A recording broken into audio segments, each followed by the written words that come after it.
ডোরেমনের মধ্যে এই জাহাজটি একটু রহস্যময় এবং সত্যি ভয়ঙ্কর। শুরু থেকে শুরু করি। ডোরেমনের এই মুভিতে একটি জাহাজ দেখানো হয়, যে জাহাজের অনেক ধন সম্পদ ছিল। দুঃখবশত এক ঝড়ে সেই জাহাজটি ডুবে যায়।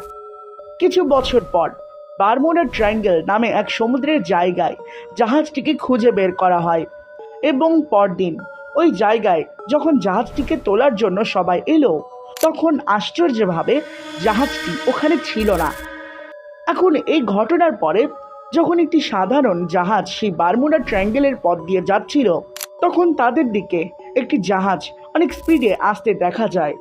তারা কথা বলার চেষ্টা করে, কিন্তু বিফলে যায়।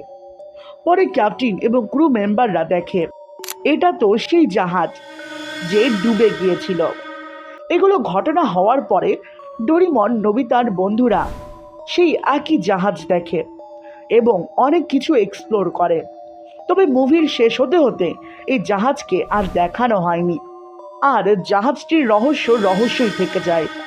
এটা নিয়ে তোমাদের মতো ডোরেমনের ফ্যানেরা অনেক থিওরি বানিয়েছে। তবে পৃথিবীর সত্যিকারের জায়গা বারমুডা ট্রায়াঙ্গেল নাম হয়তো অনেকেই শুনেছ, যেখানে জাহাজ বা উড়োজাহাজ একবার গেলে আর কখনোই ফিরে আসে না।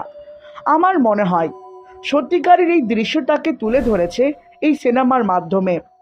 যাই হোক, লাইক এবং সাবস্ক্রাইব করো এবং কমেন্টে জানাও তোমাদের কী রায়। আর আমি দেখা করছি নেক্সট ভিডিওতে।